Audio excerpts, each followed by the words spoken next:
Bonjour à toutes et à toutes, chers amis, je dirais même bonsoir à l'heure où nous nous retrouvons. Nous sommes vraiment ravis de vous accueillir à l'occasion de cette conférence qui s'intitule Quand PME et grandes entreprises collaborent pour redynamiser l'emploi, inscrite dans le cadre du cycle des conférences qui se tiendront tout au long de cette semaine, à l'occasion de la troisième édition de Handi Achat.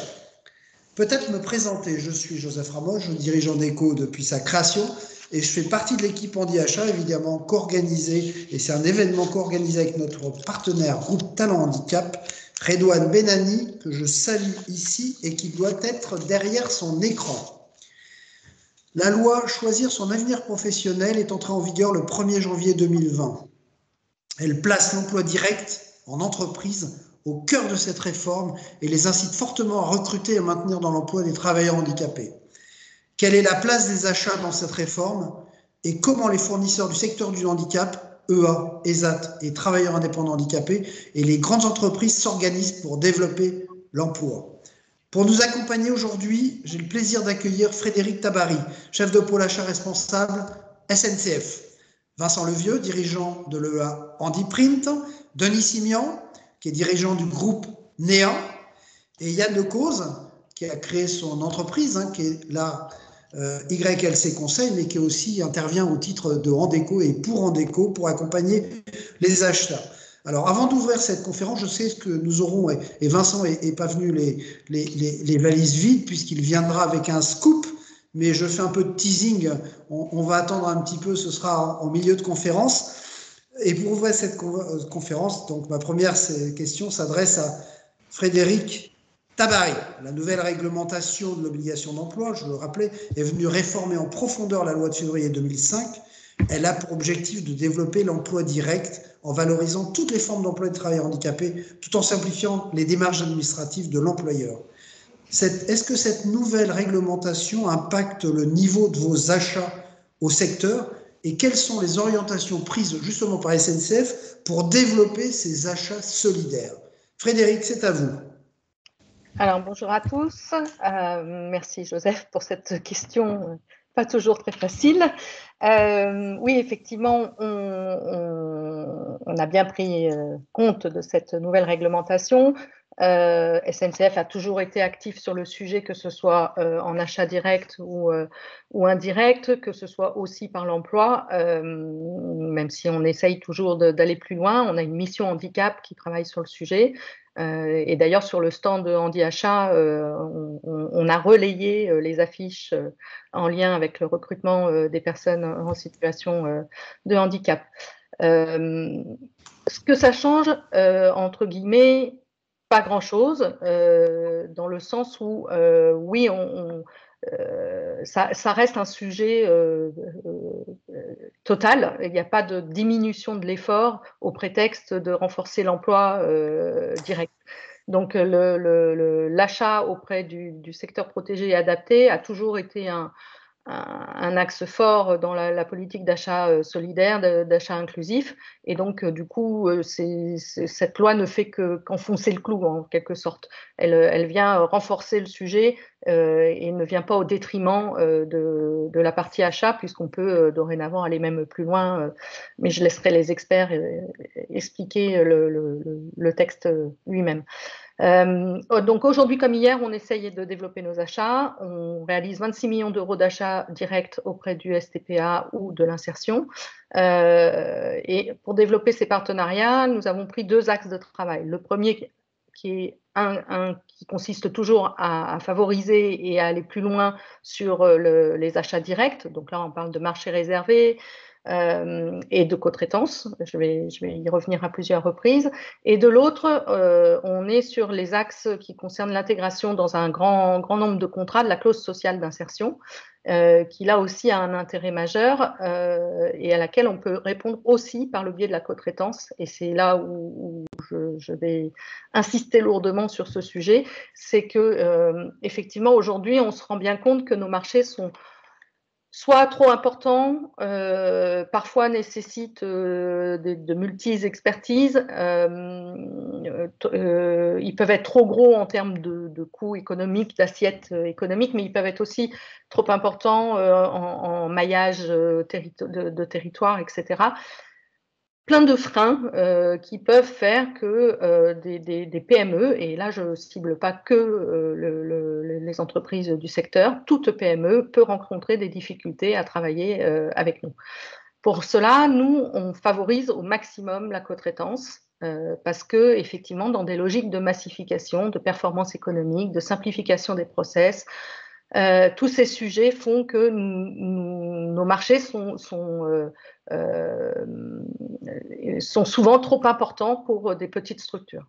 Et donc, la seule solution, et souvent pour des grosses structures, pose un autre problème inverse, c'est que nos marchés vont trop dans le détail et elles n'ont pas forcément dans les prestations de services qui sont demandées, les prestations sont trop fines au regard de leur cœur de métier. Et donc, la co-traitance est vraiment un élément de réponse à tout ça, dans le sens où il y a vraiment une convergence des intérêts, aussi bien du gros que du petit, entre guillemets, de la PME ou de la grande entreprise, dite classique, à se marier pour apporter la satisfaction attendue en termes de services et de capacité, de finesse des prestations à apporter. Donc voilà, la co-traitance pour nous, c'est vraiment un gros sujet. On le développe au travers de la clause de sous-traitance et la clause sociale d'insertion, et on intègre pratiquement dans tous nos contrats la possibilité aux entreprises de se grouper. Dans les achats directs, je reviens dessus, évidemment, là aussi, on favorise la co-traitance, notamment intra-secteur insertion et handicap, parce que là aussi, il y a des intérêts communs à développer et que ça peut permettre de répondre à des marchés plus ou moins importants. Et puis, on a, je me suis un peu perdue, je reprends mes notes. Et le partenariat, ah oui, pardon, oui, je me suis perdue, je sais pourquoi, c'est parce que je voulais évoquer le partenariat avec Andeco et notamment notre présence à Handi Achat, dans le sens où si nous sommes présents aujourd'hui, c'est aussi pour afficher vis-à-vis de nos propres fournisseurs dits classiques, et on a fait la promotion auprès d'eux du salon, de l'intérêt de se rapprocher des entreprises du secteur protégé et adapté pour répondre à nos clauses sociales d'insertion. Et pas que, il y a aussi l'insertion évidemment. Voilà, donc ça c'est vraiment nos axes de développement. Vous l'aurez compris, la co-traitance on le pousse, mais on ne reste pas que sur ce sujet-là. On a bien sûr tous les marchés réservés, ils ne sont pas très nombreux malgré tout, mais ils sont en général très importants et surtout ils s'inscrivent dans la durée. On a bien compris qu'on n'est pas là pour faire un coup, on s'inscrit dans la durée quand on travaille avec le STPA, donc nos contrats par définition sont déjà de durée relativement longue, donc là ça ne fait que conforte, le travail avec le STPA ne conforte ce point-là. Voilà. Est-ce que j'ai répondu aux interrogations ?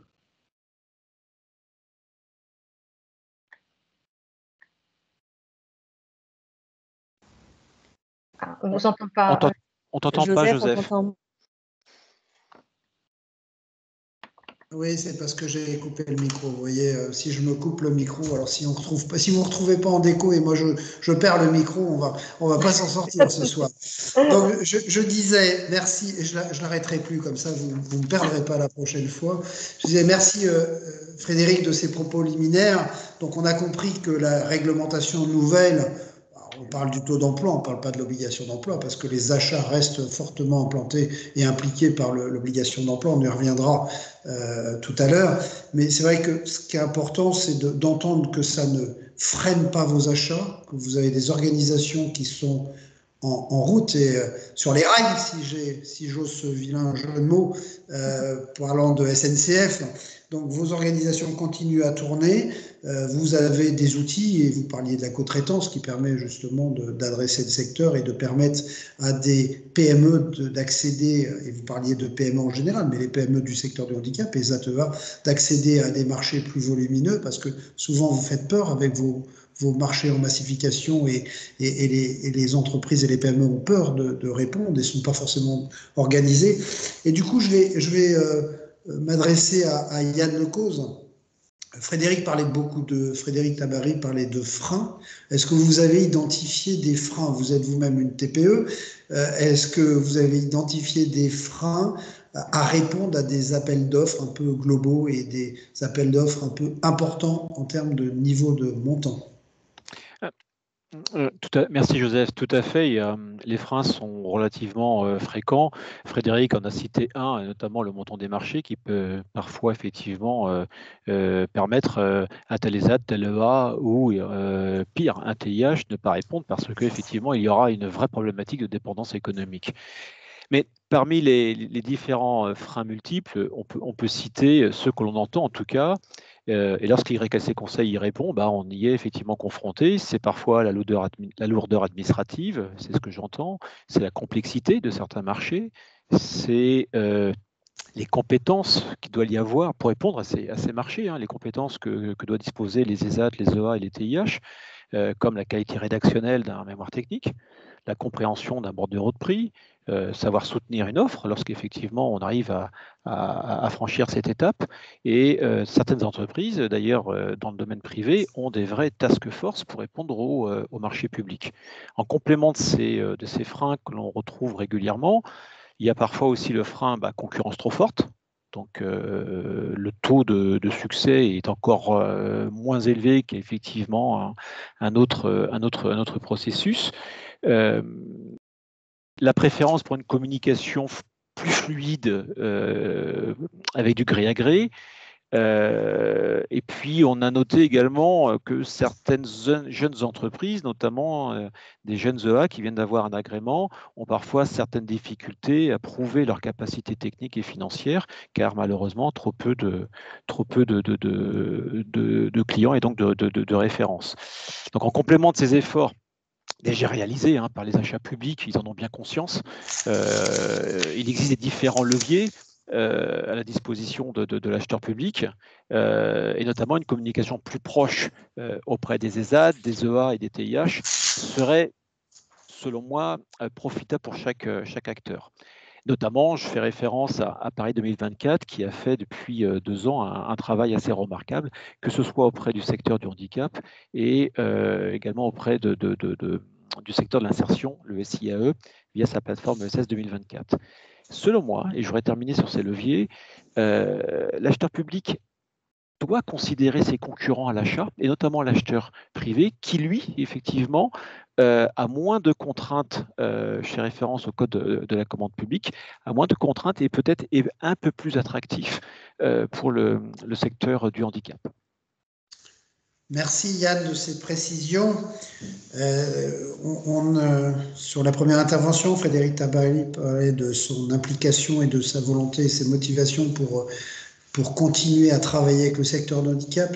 Yann, vous parliez des freins et des leviers, des freins qui sont inhérents à des PME quand elles veulent travailler avec des grands groupes. Et on voit bien quand, en plus, ces entreprises sont soumises au code des marchés publics, donc à la commande publique, comme c'est le cas pour SNCF, qui doivent respecter un certain nombre de réglementations. Je vais accueillir Vincent Levieux. Vincent, vous êtes dirigeant d'Handiprint, vous êtes une PME. Depuis que je vous connais, vous êtes toujours en mouvement, vous êtes toujours dans l'anticipation, toujours à imaginer le coup d'avance, c'est comme les échecs. Mais je crois que vous êtes venu avec un scoop à nous annoncer. Vous avez votre micro fermé, Vincent. Un vrai scoop pour les visiteurs de Handi Achat. Est-ce que vous nous entendez bien? Le micro est fermé. Maintenant, il est ouvert, c'est bon? Super, on vous entend bien, Vincent. Alors, bonjour à toutes et à tous. Alors, je suis Vincent Levieux, je suis dirigeant d'une entreprise adaptée. On est 148 salariés actuellement en situation de handicap.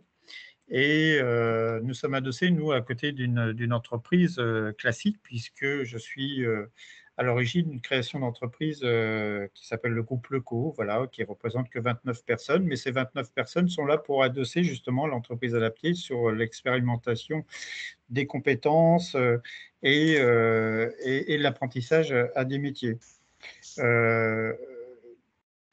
Le scoop que j'ai, c'est pas un scoop, hein, c'est pas quelque chose de très innovant. C'est tout simplement l'envie de continuer ce qu'on essaye de faire depuis 10 ans, c'est d'accompagner un monde économique avec la diversité et l'engagement RSE et social que nous avons. Donc, pour un chef d'entreprise, et ça je fais une aparté, pour un chef d'entreprise, c'est ce qui est de plus extraordinaire, c'est d'accompagner des personnes dans sa sensibilité économique et stratégie d'entreprise, car c'est une richesse. Et les difficultés, en fin de compte, les freins, moi je me suis toujours posé la question, je me suis dit, les entreprises adaptées ont une force de compétences, d'adaptation à des métiers qui sont assez extraordinaires, parce que, vous savez, une entreprise classique, elle est souvent mise dans des cases bien précises, alors qu'une entreprise adaptée, elle sait faire plein de métiers. Et ça, c'est quand même assez extraordinaire, et c'est plutôt passionnant pour un chef d'entreprise et ses collaborateurs et collaboratrices de pouvoir innover en même temps qu'eux sur différents secteurs d'activité. Et je me suis dit, bon sang, ça fait quelques années que et ça, c'est un travail que j'ai avec Marianne Monchamp depuis Thierry Bellon, avec qui j'échange beaucoup et qu'on travaille beaucoup ensemble, et en se disant, mais qu'est-ce qui manque à l'entreprise adaptée? En fin de compte, c'est la reconnaissance de l'entreprise adaptée. Aujourd'hui, les entreprises adaptées savent répondent, même si elles ont encore des difficultés, mais savent répondre à des marchés, mais il faut leur donner une visibilité meilleure. Et à force de se rencontrer à gauche, à droite avec certains acteurs, et puis d'avoir la sympathie pour les uns pour les autres, on a décidé de regrouper 3 entreprises adaptées en France sous une entité qui va s'appeler IGEA. Donc, ce sera les statuts en cours d'être déposés. Donc, c'est une SAS qui va être créée, qui va regrouper un acteur que vous allez voir tout à l'heure, donc qui va regrouper Scopnea, qui va regrouper HandiJob et qui va regrouper HandiPrint. Donc, ces 3 structures qui vont regrouper un peu, pas loin de 800, un peu plus de 800, 850 à 900 collaborateurs, et qui vont dans différentes activités, et aussi être présents sur le territoire français, puisque nous pouvons, et c'était une demande de nos grands donneurs d'ordre, de pouvoir répondre à des activités aussi bien au sud, à l'est, à l'ouest et au nord de notre territoire, d'avoir aussi une crédibilité financière, ça c'est important bien sûr, parce que nous sommes capables avec ce positionnement d'investir sur des secteurs d'activité nouveaux ou actuels. Ça donne une belle carte de visite déjà pour pouvoir accompagner les personnes en situation de handicap sur des activités professionnelles qui seront dédiées à nos clients. Voilà. Donc, et ça, c'est quelque chose depuis longtemps que je travaille. Je cite souvent Marianne, mais c'est avec Marianne que je bosse là-dessus. Mais c'est pendant la période Covid, donc cette résilience qui nous a fait qu'il faut relever les bras, il faut y aller, donc il fallait trouver des solutions. Et les solutions, on ne les trouve pas souvent seuls, on les trouve souvent avec des gens qu'on apprécie, qu'on aime bien, pour faire avancer les choses. De toute façon, on apprend souvent des autres, après il faut les concrétiser, mais on apprend souvent des autres, on apprend des autres d'ailleurs. Donc c'est ce qu'on a fait. Donc Denis qui va prendre la parole derrière, va sûrement, je ne sais pas ce qu'il doit dire d'ailleurs, il va peut-être abonder ou compléter ce que je viens de dire. Ne t'inquiète pas, Vincent, j'ai préparé les choses, ne t'inquiète pas. Oui, mais comme d'habitude, c'est vrai que c'est toujours bien carré, donc c'est super. Donc voilà. Merci, c'est un vrai scoop. En tout cas, c'est un vrai scoop, et c'est. Alors, Frédéric, vous découvrez IGEA. Tu voulais finir, Vincent, vas-y, finis ce que tu voulais dire. Je voulais dire que c'est le monde de l'entreprise adaptée. Je viens du monde d'une entreprise classique. Je me fais 10 fois plus plaisir à créer une entreprise adaptée qu'aujourd'hui qu'une entreprise classique. C'est plein d'énergie, c'est plein d'innovation, c'est plein d'envie. il y a des chefs d'entreprise et surtout les chefs d'entreprise adaptées sont prêts à montrer leur efficacité et leurs compétences auprès des grands donneurs d'ordre, auprès des acteurs économiques et aussi des institutions. Je pense qu'aujourd'hui, on a des chefs d'entreprise qui ont la niaque, qui veulent y arriver, qui vont se regrouper et montrer la compétence. Il n'est pas exclu non plus que justement un groupe comme on va créer, qui s'appelle l'IGEA, se rapproche aussi ou aille chercher des entreprises classiques pour répondre à des appels d'offres de co-traitance. Parce que c'est d'ailleurs, tiens, avec un acteur que tu connais bien, Joseph, qui est Olivier Debargue, avec qui j'ai échangé il y a quelques années, et par rapport au canot 2024, mais c'est ce qu'on disait, c'est aussi aux entreprises adaptées de se rapprocher, d'aller chercher les entreprises classiques pour répondre à un appel d'offres, ce qui va leur permettre aussi de monter en compétences. Donc, il ne faut pas que l'entreprise adaptée reste dans son coin, il faut qu'elle s'extériorise, il faut qu'elle se fasse reconnaître parce qu'elle a une qualité extraordinaire et on sait très bien que la diversité est une performance économique. Super, voilà. Merci pour ces propos, Vincent, qui sont les propos d'un entrepreneur social qui a beaucoup d'expertise et qui a beaucoup d'enthousiasme et qui essaie de vendre, entre guillemets, tout cet enthousiasme et de faire connaître le concept d'entreprise adaptée. J'y reviendrai avec Denis, Simian dans 2 minutes. Frédéric, on parlait des leviers de la co-traitance. Là, vous avez des entreprises adaptées, 3 entreprises adaptées qui se regroupent pour répondre à des marchés importants et qui le disent, qui inversent, qui sont en train d'inverser les systèmes, puisque eux disent, nous, on ira chercher les entreprises classiques pour répondre à des appels d'offres demain. Donc, c'est l'entreprise adaptée qui a l'initiative. Que pensez-vous? Vous découvrez, d'abord, je souhaite une longue vie à IGEA, une longue vie, une belle vie à IGEA, et nous en ferons écho dans nos réseaux et dans nos réseaux sociaux et dans nos réseaux tout court. Mais en tout cas, longue vie et belle vie à IGEA. Votre réaction tout de suite, Frédéric? Je trouve ça répond exactement à un certain nombre de points levés. Il reste à savoir l'assiette financière que va représenter IGEA, mais très clairement, oui, c'est tout à fait dans l'axe de ce qu'on voulait. Je veux juste rebondir sur un point que Vincent a levé et qui me semble, je ne sais même pas si c'est Vincent ou Yann, d'ailleurs, un des deux l'a levé, c'est la reconnaissance des entreprises, des EA et des ESAT, et qui passe, à mon sens, par l'évaluation de leur performance par des tiers. C'est vraiment très important. Être reconnu par avoir une certification, un label, etc., c'est rassurant pour les donneurs d'ordre. Mais au-delà d'être rassurant pour nous, c'est aussi enclencher une démarche d'amélioration continue. Et c'est comme ça qu'on peut aussi monter ensemble des plans de progrès. Voilà. Et c'est vraiment très important dans la démarche des Merci Frédéric de cette précision. Donc Vincent, je vous recommande d'aller tout de suite sur le site d'Andy Achat, d'aller sur le stand SNCF, puisque SNCF a un stand, de demander un rendez-vous, et Frédéric Tabaré ne manquera pas de vous donner un rendez-vous prochainement pour faire vivre IGEA et pour être peut-être la première entreprise à travailler avec IGEA. Je le souhaite, si on peut favoriser et faciliter ce rapprochement, nous en sommes heureux. Denis Simian, bonjour Denis. Alors on a la chance, vous venez de signer ce partenariat avec Vincent. Quand j'ai pensé à toi, je vais te tutoyer Denis, parce que là je vous vois tout le monde depuis le début de la journée, mais ce sont des amis qui viennent aussi intervenir. Denis, tu viens de signer avec, et tu es en train de travailler et de finaliser les statuts, puisque vous êtes prêt à maintenant répondre à des marchés et aller chercher de nouveaux marchés. C'est vrai qu'on a la chance de t'avoir, parce que c'est le 2e sur 3, il manque Andy Job, mais ça se fera une autre fois. Je voulais t'avoir autour de cette table à 2 titres. D'abord, de savoir comment, puisque tu as parlé de toutes ces entités, PACA, Aura, Paris, comment Groupe NEA travaille avec les grands groupes? Quelle nécessité aujourd'hui de se regrouper avec un acteur comme Andy Print et Vincent Levieux? Ça, c'est la première chose. Et je te demanderai ton regard sur la réglementation, les nouvelles réglementations. Est-ce que ça facilite ce travail avec les entreprises et les PME? Mais j'y reviendrai. Donc, première question, tu fais partie et tu diriges un grand groupe. Est-ce que tu travailles bien déjà avec les grandes entreprises? Est-ce que tu travailles avec SNCF? Là, ça serait peut-être un autre scoop. Je ne veux pas anticiper les choses, hein.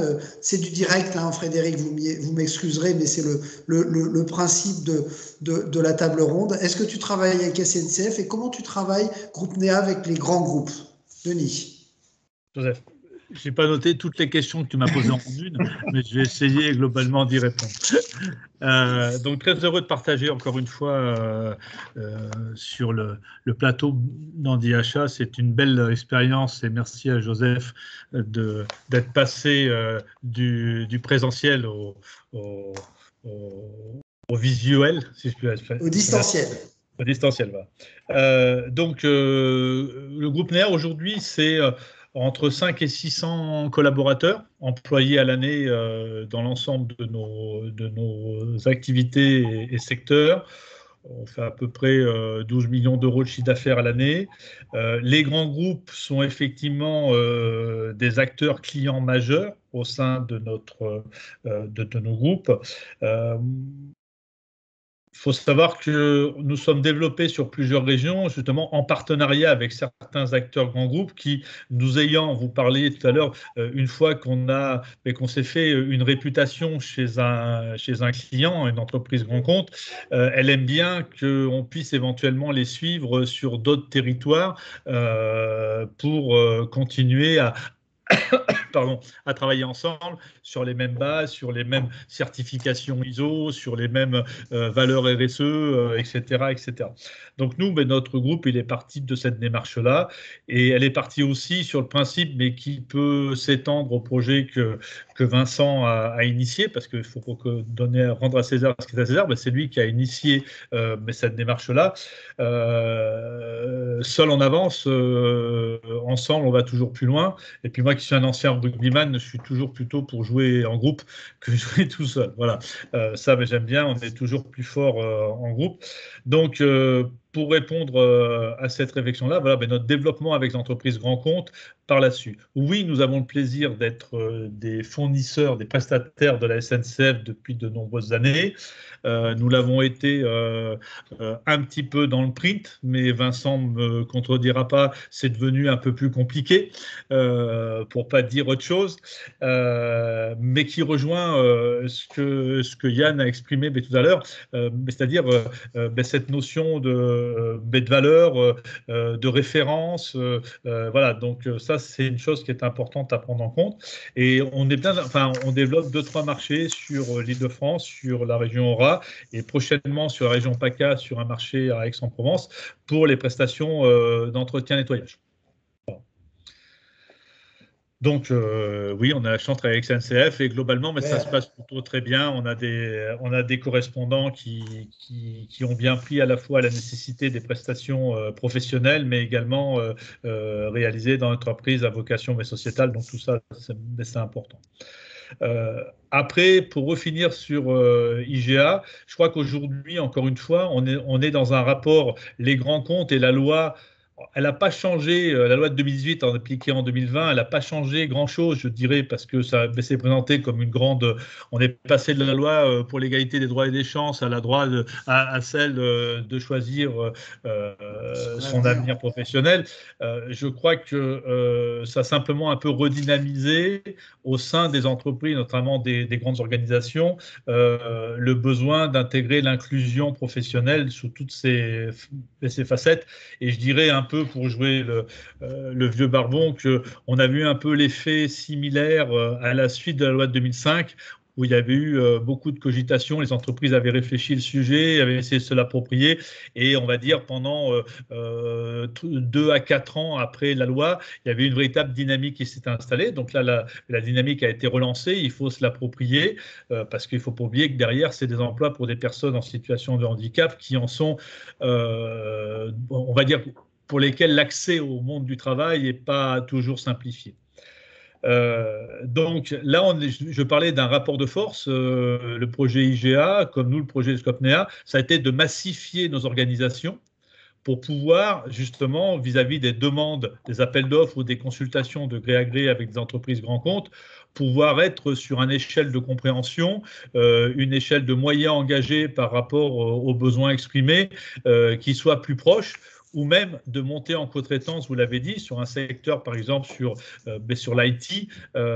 Tous les dossiers qu'on peut mener avec des entreprises rencontres se font essentiellement dans de la co-traitance, où un acteur majeur du secteur nous permet de monter avec lui dans le cadre de l'appel d'offres et de mettre en place une volumétrie de co-traitance à côté. Et en général, c'est des accords tripartites et qui permettent justement aux entreprises adaptées de faire de belles réalisations et de pouvoir à la fois répondre à leurs besoins économiques, mais également de pouvoir répondre aux attentes sociétales de l'entreprise cliente. Denis, merci pour ces précisions et je te dis aussi tout le bien que je pense et je te souhaite et je souhaite à IGA une belle vie, une belle carrière professionnelle. Alors, vous êtes tous les deux dirigeants d'EA. D'entreprise. Alors, je vais m'adresser aux dirigeants d'EA. Est-ce que vous pensez que ce regroupement, cette création, on parle de consortium, cette création de filières et de massification du côté des EA va vous permettre à vous d'être plus performant? Parce Vincent parlait de la reconnaissance de l'EA. Alors c'est vrai qu'auprès des grands comptes, vous êtes connu et reconnu. C'est pas c'est auprès de la société que plein d'entreprises ne vous connaissent pas, mais plutôt les petites, les TPE, les PME. Et là, il y a un enjeu vraiment territorial de reconnaissance sur les entreprises du territoire et des PME, parce que les grands comptes comme SNCF, Denis, tu le faisais remarquer, vous travaillez depuis de nombreuses années et vous allez continuer à travailler ensemble. Alors ma question, est-ce que vous pensez qu'il y a un mouvement qui est en train de s'opérer, de regroupement au niveau des EA, peut-être, pour permettre justement d'avoir cette solidité financière, d'avoir ce nombre de salariés qui vous permettent de répondre à des marchés importants et que aujourd'hui, c'est dans le vent de pouvoir aussi anticiper et pour répondre à des entreprises qui ont des grands marchés. Vous parliez de Paris 2024 et je pense que quand il y a un grand marché qui sort, si vous commencez à réfléchir à vous dire je vais me regrouper, c'est déjà trop tard. Donc ce que vous avez fait, c'est anticiper pour maintenant vous inscrire dans ces marchés qui ne vont pas manquer de tomber. Vincent, Denis, est-ce que vous voulez répondre à ça? Est-ce que vous sentez qu'il y a l'environnement qui change ou est-ce que c'est vraiment c'est vous, c'est votre entrepreneuriat qui prend le dessus et qui dit on veut innover, on veut aller de l'avant? J'ai le micro, je vais répondre. Vincent, le micro. Vincent, votre micro. Voilà. J'allais dire une boutade, parce que je suis assez taquin, c'est parce qu'on est meilleur que les autres, mais bon, c'est pas. Sûrement. Mais ça, c'est la compétition, ça, c'est le sport, c'est pour ça. D'accord. Donc vous êtes adossé à un grand sportif qui est Denis Siméon. Denis, est-ce que tu veux répondre sur l'effet de ce. Est-ce que tu sens qu'il y a un mouvement pour répondre à ces grands groupes et à ces appels d'offres, d'avoir à la fois la solidité financière, d'avoir aussi les équipes, ces task force dont parlait Yann Lecause tout à l'heure. C'est-à-dire qu'une PME seule, elle n'est pas forcément outillée, elle n'a pas forcément la ressource et ça devient tout de suite branle-bas de combat pour répondre à ces marchés qui sont complexes. Est-ce que là, vous pensez avoir, d'ailleurs, vous allez vous outiller, vous allez pouvoir répondre aux appels d'offres au public très rapidement ou très facilement? Alors Joseph, je crois que je vais rebondir un peu sur ce qu'a dit Vincent. Il ne faut jamais oublier que les entreprises adaptées, ce ne sont que des agréments administratifs donnés à des entreprises à part entière qui doivent satisfaire à toutes les normes fiscales, juridiques, code du travail que n'importe quelle entreprise.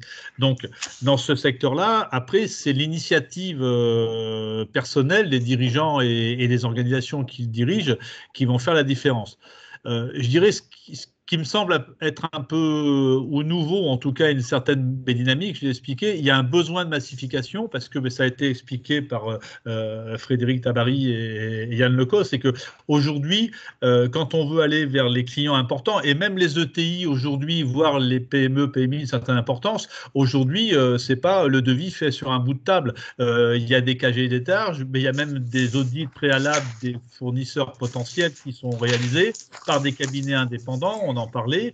Donc aujourd'hui, il y a vraiment l'attente des entreprises clientes ou potentiellement clientes d'avoir en face d'eux des fournisseurs sur lesquels ils vont pouvoir compter, à la fois en termes de prestations, de qualité, de délai de service et de coûts, mais naturellement.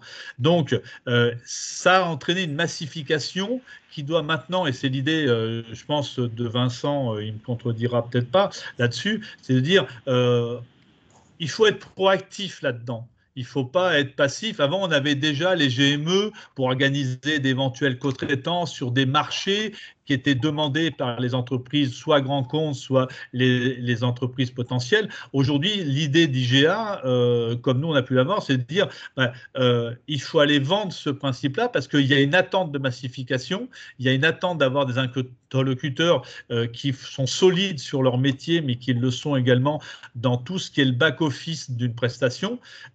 Et notre idée d'IGA, elle repose là-dessus.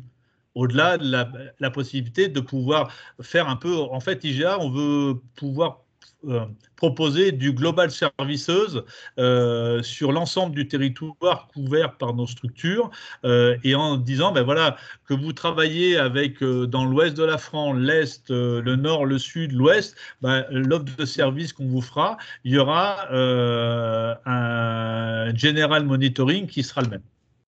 Merci Denis. Vincent, est-ce que tu veux compléter avant que j'interroge et je demande à Frédéric de réagir? Non, Denis parle très très bien et moi de toute façon il n'y a pas de souci, tout me va bien. Voilà, nous on a envie de travailler et voilà. Et puis on va réussir. Hein. Voilà. Non, mais vous êtes des hommes solides, et des dirigeants et des entrepreneurs solides, donc je ne suis pas inquiet, mais quand même, Denis Simian, il faudra transformer l'essai.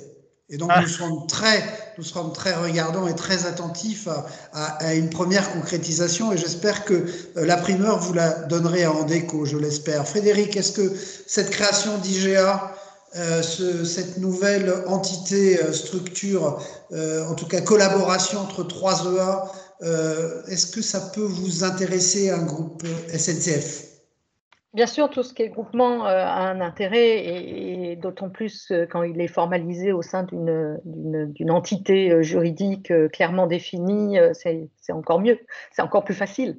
Donc ça devient une ETI et on peut passer un cap. Donc c'est forcément très intéressant. Aujourd'hui, c'est malheureusement effectivement encore trop un fait d'armes ou un fait d'homme. C'est pas quelque chose de spontané, et ça se comprend, c'est pas simple, c'est compliqué, ça se fait pas du jour au lendemain, il faut avoir les compétences. Et c'est aussi le sens de la loi, hein, monter en compétences dans les EA, c'est vraiment quelque chose d'important. La professionnalisation, et même si les personnels sont très professionnels, c'est pas le sujet, mais de monter en compétences sur des thématiques, comme disait Yann, par rapport à la réponse aux appels d'offres, par rapport à des approches marché, etc. C'est tout aussi important que le métier lui-même, l'opérationnel pur. Donc, le sujet, oui, il est important. On l'a développé, nous, sur de la fourniture industrielle avec un ESAT qui a développé, qui s'est appuyé sur son savoir-faire pour répondre à une demande qui aujourd'hui était adressée au marché classique et qui était monosource. Donc, il nous a permis d'ouvrir à la concurrence et de développer une compétence et de s'adapter à une exigence marché qui était conséquente et à passer toutes les étapes nécessaires pour le faire. Donc, alors c'est un travail de longue haleine, hein. On parlait de création de filières. Tout le monde voudrait créer des filières, il y en a de partout, tout le monde a des bonnes idées, mais les mettre en œuvre, c'est déjà bien plus compliqué.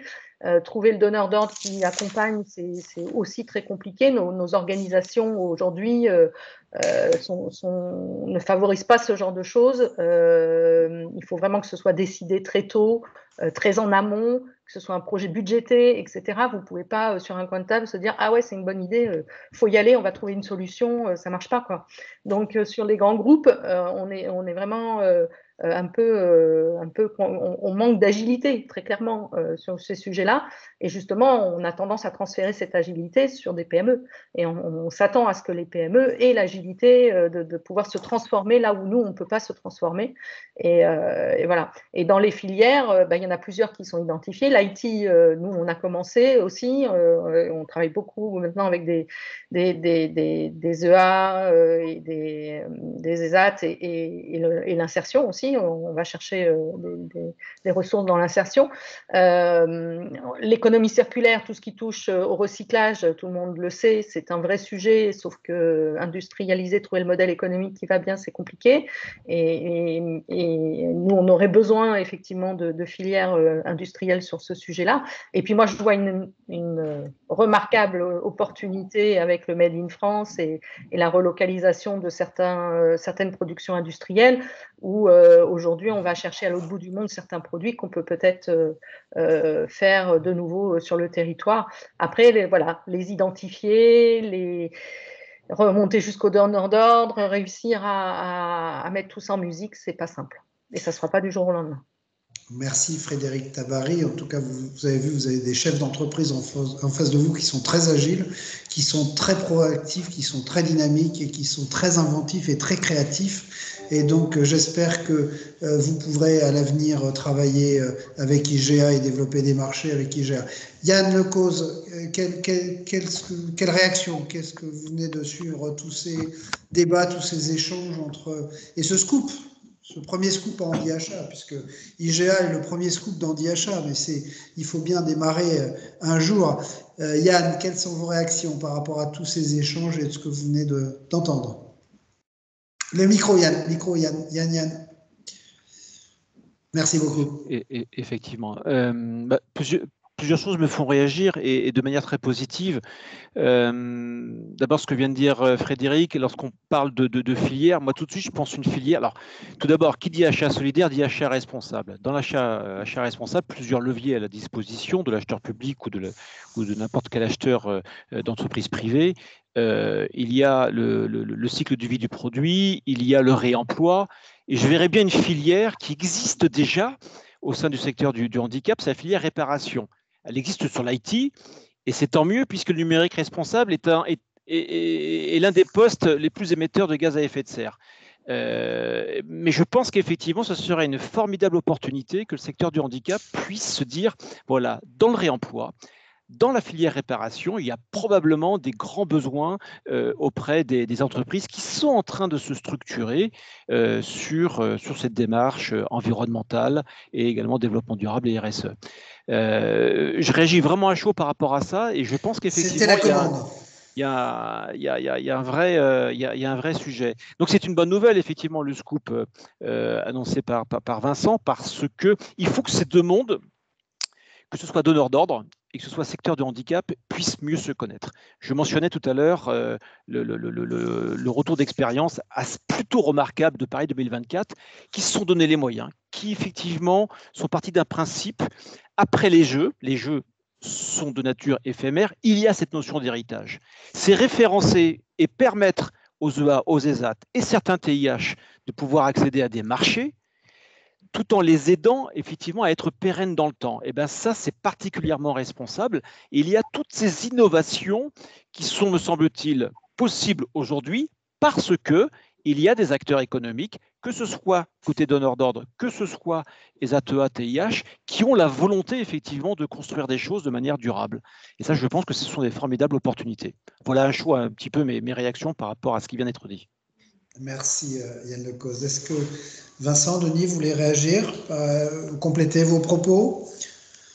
Nous sommes. Alors, je ne sais pas si le service SVP, Cynthia, est-ce que. Nous n'avons pas de questions. Pas de questions. Il est 16h49, on a une petite dizaine de minutes, donc on peut continuer nos échanges. Vas-y, Denis. Oui, parce qu'il y avait dans la foultitude de questions que tu m'as posées, il y en avait une à la fin qui était effectivement concernant plutôt le dispositif législatif dans lequel évolue cette relation entre les entreprises dites classiques et les entreprises ayant un agrément entreprise adapté. Je crois que des fois, ce qui peut paraître très positif Aujourd'hui, on ne parle plus d'insertion, on parle d'inclusion. Je rappelle à qui veut bien l'entendre que la loi de 2005 était sûrement la première loi inclusive créée pour les personnes en situation de handicap. Et dans toutes les sphères de la vie d'une personne en situation de handicap. Aujourd'hui, on est dans une évolutif. Mais je voudrais tirer un petit signal d'alarme. C'est peut-être un peu un discours assez militant, mais ce qui s'inscrit complètement dans notre débat d'aujourd'hui. Les entreprises, notamment les grands acteurs économiques du pays, moi je viens de l'entendre de la part de Mme Tabary, de Yann Lecoz, etc., c'est avant tout d'avoir en face d'eux des interlocuteurs qui soient en capacité en termes de délai, de qualité, de service et de coût, de s'agréger sur les attentes de ces entreprises rencontres, TI ou PME, PMI. Donc des entreprises dont toutes les forces sont tournées vers cette satisfaction client. Cette satisfaction client, vous savez que c'est quelque chose de très à la mode aujourd'hui, surtout dans la démarche ISO. Il faut satisfaire le client, même dans ses attentes en termes de RSE. Et la force des entreprises adaptées, c'est qu'elles sont des professionnels à part entière, mais en même temps, elles ont cette capacité à aider l'entreprise à satisfaire à cette nécessaire responsabilité sociétale de l'entreprise. Il y a un micro ouvert peut-être, je ne sais pas qui c'est dans les visiteurs. Si les visiteurs peuvent éteindre leur micro, merci beaucoup. Vas-y Denis, continue, excuse-moi. Tant pis. Et par rapport à ça, aujourd'hui, cette loi de 2018, en imaginant bien faire, a voulu créer des expérimentations où on a quelque part voulu donner une nouvelle mission ou réorienter la mission ou redéfinir la mission d'intérêt général qui était celle de l'entreprise adaptée issue de la loi de 2005, qui était une mission de placement, une mission d'insertion, qui est un métier complètement différent que celle qu'on avait aujourd'hui, parce que de recruter, de former, de monter en compétences, d'accompagner à la fois sur un plan professionnel et social ses collaborateurs au service d'un projet d'entreprise, d'un business model d'entreprise, c'est une chose. Ensuite, dire, comme vous savez faire ça, on va le transposer maintenant pour aller faire une mission de placement, c'est quelque chose qui est complètement différent et qui ne concourt pas de la même dynamique à la fois intellectuelle, mais également du même business model. Alors, je me fais un peu peut-être le poil à gratter dans mon discours, mais mon inquiétude en tant qu'acteur du terrain et puis militant engagé sur le concept de l'entreprise adaptée, ma crainte aujourd'hui, c'est qu'on ne risque pas de devenir un peu schizophrénique. Et moi, je le vois dans mon management, parce que ce n'est pas simple en tant que, par rapport à l'ensemble des collaborateurs et des acteurs de l'entreprise, leur expliquer cette mission un peu presque au bout d'un moment ambivalente. Et ma crainte peut être de dire au bout d'un moment, on peut perdre cette dimension professionnelle d'expert dans un métier, d'expert dans un savoir-faire, même en matière de RSE, parce que nous-mêmes, les entreprises adaptées, on aura un peu à définir ce principe existentiel. Qui suis-je, où suis-je et où vais-je? Voilà. Merci Denis de cette réserve et de cette remarque, puisque c'est aussi pour ça que je t'ai demandé d'intervenir, de participer à cette table ronde. Mais on va essayer de rester positif aujourd'hui et ce soir, si tu veux bien. Et on va passer notre test PCR IGA ce soir. Et on va continuer en souhaitant une belle vie à IGA. Et je voudrais d'abord vous remercier, mais on ne va pas se quitter sans que vous m'ayez donné à l'aube de cette nouvelle année votre vœu le plus cher. Je vous demanderai à chacun d'intervenir très rapidement. Il est 16h53, nous sommes dans les temps. Quel serait votre vœu le plus cher à l'aube de cette nouvelle année? Je vais demander à Frédéric Tabary d'intervenir en premier. Ça ne lui laisse pas le temps de réfléchir, ce n'était pas préparé, mais ça fait partie de la règle du jeu quand on est conférencière. Je pense que je vais dire quelque chose que tout le monde a en tête, la fin de la crise sanitaire, le retour à une vie normale, en face à face, avec des tables rondes, de vraies tables rondes, autour desquelles on peut s'installer, boire un café peut-être. voilà, toujours plus de solidarité, plus de partage, plus d'inclusion, et qu'on tire des leçons de ce qui vient de nous arriver de façon positive, avec notamment peut-être le rapatriement de plein de choses sur notre territoire pour alimenter toutes les personnes qui ont besoin de travailler. Et on en fait tous partie. Merci Frédéric de ce vœu. Yann, même exercice avec son micro. Je prends l'ordre d'apparition de chaque intervenant. Je suis très binaire, moi, dans ma démarche. Non, je pense effectivement qu'il y a encore beaucoup de... Pardon, je vais peut-être me répéter, mais s'il y avait un vœu, ce serait que ces écosystèmes puissent mieux se connaître. Donc ça passe par la communication. Il y a des acteurs, on n'a pas mentionné par rapport à l'achat public, je fais référence aux facilitateurs qui parfois aident l'acheteur public. Alors, une organisation comme celle de Frédéric n'a pas besoin forcément de facilitateurs, puisqu'ils ont une vraie structure achat en tant qu'entité adjudicatrice. Mais je pense aux autres acheteurs publics, comme certaines communes ou des agglomérations, qui n'ont pas forcément ces acheteurs professionnels.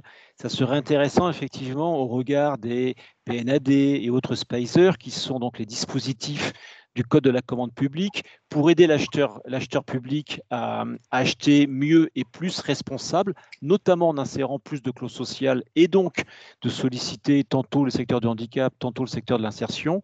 Mais je pense que pour monter en compétence, il pourrait y avoir, ça pourrait être l'un des vœux pour 2022, effectivement, des acteurs qui pourraient être plus sollicités, comme les facilitateurs. Il en existe un certain nombre par territoire et qui pourraient faire le lien entre donneurs d'ordre, acheteurs publics, et également donc secteur du handicap. Merci Yann Lecause. Vincent Levieux, même exercice, s'il vous plaît. Un vœu à l'aube de cette nouvelle année. Je vais peut-être faire une répétition de tout ce qui vient d'être dit, parce que c'est vrai que je crois qu'on peut se souhaiter à tous, surtout une bonne santé, et puis qu'on passe à quelque chose d'autre que cette crise. Mais cette crise aussi, elle nous a appris quand même beaucoup de choses, hein. Donc il faut en tirer les conclusions, parce que il n'est pas incertain non plus malheureusement qu'une autre crise peut arriver, hein. Donc on n'était nullement préparé justement à cette situation. On a réussi à s'en sortir, et on s'en sort en général vraiment avec une solidarité de partage et surtout de communication. Et pour rebondir sur la communication, je crois qu'aujourd'hui, et c'est vrai que si on parle de nos territoires, c'est vrai que les grandes entreprises, vous êtes armés et vous avez envie de faire travailler le secteur protégé, les entreprises d'insertion, et ça, on le ressent bien, et je vous en remercie beaucoup, car la finalité, ce sont des collaborateurs et collaboratrices qui se mettent le pied à l'étrier dans un milieu professionnel et qui vont acquérir qui vont avoir une envie sociale de construire quelque chose dans leur vie. Donc, je pense que les grandes entreprises sont pareilles, sont prêtes. À nous aussi, les entreprises adaptées, surtout, de leur montrer que nous sommes des vraies entreprises, que nous sommes capables de travailler correctement dans des délais, des qualités qui sont assez extraordinaires, et surtout en plus avec la notion d'un accompagnement qui est... Vous savez, il y a quelqu'un, c'était un acheteur, hein, qui a dit ça, et je le retiens à chaque fois et je le redis. C'est une personne qui avait à peu près 200 acheteurs sous sa coupe, et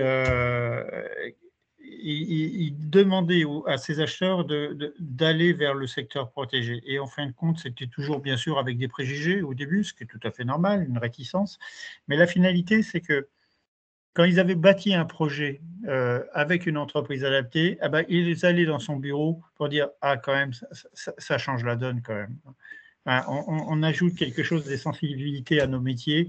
Et même moi, quand je rentre à la maison, on a un autre discours que de dire voilà, on a bien travaillé, on a bien produit, mais de dire aussi à notre épouse ou à nos enfants qu'en fin de compte, ou à nos amis, qu'on a une personne qui est venue et qu'on a récupéré de très loin, et puis aujourd'hui qui a réussi à avoir un permis, ou qui est autonome avec un appart. Je je peux vous dire, ça change vraiment la donne et ça donne en plus la niaque pour le lendemain matin pour essayer de construire quelque chose de nouveau avec ces personnes-là.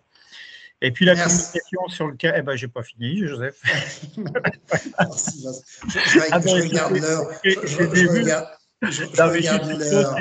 C'est vrai qu'il y a un gros travail sur le territoire, dans les territoires, et il y a un gros travail de communication à faire.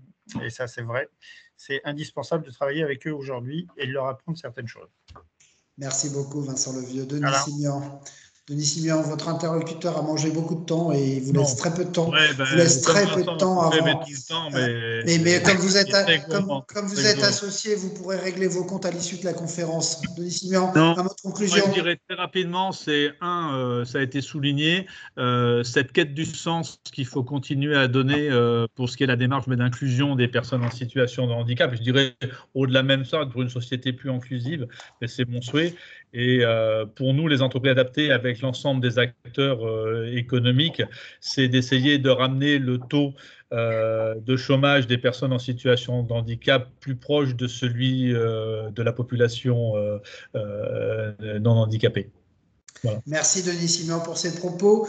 Merci Frédéric Tabary, merci Yann Lecause, merci Vincent Levieux, merci Denis Simian.